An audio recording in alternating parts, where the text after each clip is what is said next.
Après avoir remporté l'Euro 2024 avec la Roja, Dani Olmo va signer au Barça et sera l'un des joueurs à suivre cette saison 2024-2025.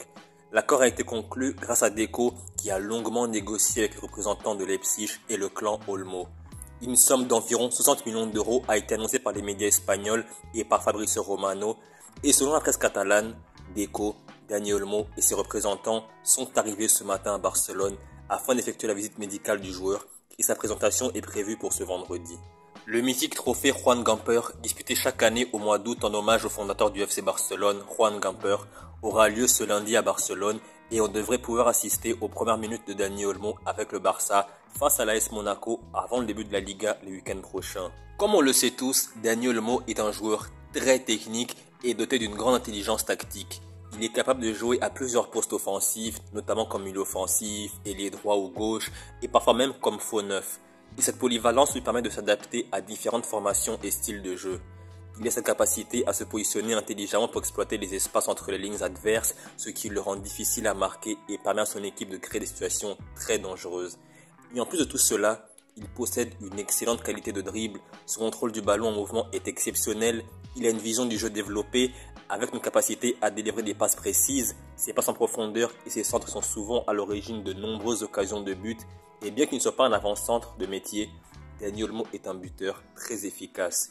Il a une bonne frappe de balle et peut marquer des buts de l'intérieur de la surface de réparation comme de l'extérieur. Et même s'il est un joueur à vocation offensive, il n'hésite pas du tout à revenir en défense pour aider ses coéquipiers grâce à sa bonne endurance. Donc en gros, pour résumer, Dani Olmo est un joueur dont les capacités à jouer à plusieurs postes, à créer et à finaliser des actions ainsi que son engagement défensif en font un atout très précieux pour son équipe. Le Barça et Hansi Flick tiennent donc un très bon joueur dans l'effectif. Mais la question que je me pose est la suivante. Le recrutement de Dani Olmo était-il nécessaire pour le Barça? S'il y a bien une zone du terrain où le Barça regorge de joueurs de talent, c'est bien le milieu de terrain. Aujourd'hui au Barça, il y a beaucoup de milieux de terrain. Je pense à Gavi, Pedri, Frenkie de Jong. Certes, les trois joueurs sont blessés, mais il y a aussi Gundogan, Rafinha peut jouer en numéro 10, pareil pour Fermin, et il y a Marc Bernal et Marc Casado qui vont monter en équipe première. Et Dani Olmo probablement jouera derrière Lewandowski en numéro 10 et parfois va dépanner sur les ailes. Mais quand je vois la progression fulgurante de Fermin Lopez et même ses prestations brillantes au JO avec l'Espagne, je me demande pourquoi le Barça a dépensé 60 millions d'euros pour prendre Dani Olmo. C'est un bon joueur, je n'en disconviens pas, c'est vraiment un très bon joueur, mais comme on l'a vu au Dynamo Zagreb et comme on l'a vu au RB Leipzig, c'est un joueur qui certes est très bon quand il est sur le terrain, mais il est très souvent blessé et assez souvent irrégulier. Au Barça, comme je l'ai dit, il y a Fermin qui est en train de progresser avec le temps. Il est vraiment très bon, il a un gros potentiel Fermin. Pedri est un numéro 10 de formation. Gundogan peut jouer en numéro 10 et il est vraiment très expérimenté, il est même plus approuvé, c'est vraiment un très grand joueur de classe mondiale. Gundogan, Rafinha peut jouer en numéro 10, donc avec toutes ces options-là, faire venir Dani Olmo à ce prix-là, quand on connaît les finances du Barça, quand on sait que financièrement le Barça c'est vraiment très délicat, vraiment la signature de Dani Olmo, certes c'est un bon joueur, mais vraiment pour moi c'était vraiment pas une obligation, c'était pas vraiment utile. Peut-être que je me trompe, peut-être qu'avec le temps, Dani Olmo va s'imposer au Barça, il ne sera plus blessé comme il était à Leipzig et sera beaucoup plus régulier qu'il a été par le passé à Leipzig ou au Dynamo Zagreb.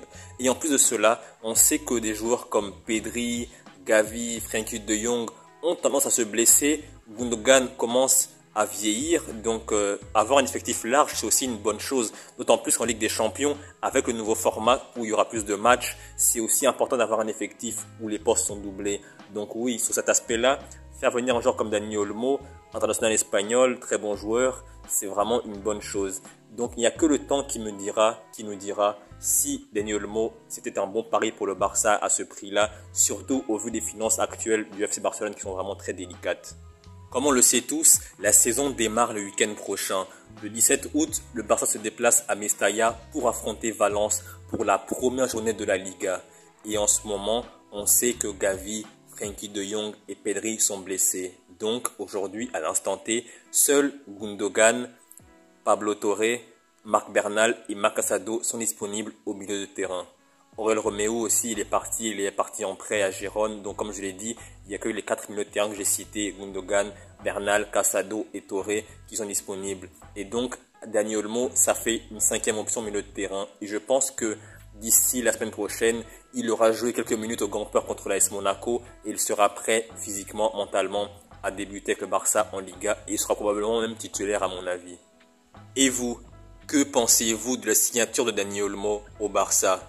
Pensez-vous qu'il va être un flop ou alors il va réussir pleinement au Barça? N'hésitez surtout pas à donner votre avis dans la section commentaires. Donc voilà, c'est la fin de la vidéo. J'espère que vous avez aimé la vidéo. Si c'est le cas, likez. Comme je l'ai dit, commentez dans la section commentaires. Repartagez la vidéo et surtout, abonnez-vous. Pourquoi vous abonner? Eh bien tout simplement pour ne rien rater de la suite de mes vidéos. Salut et à la prochaine.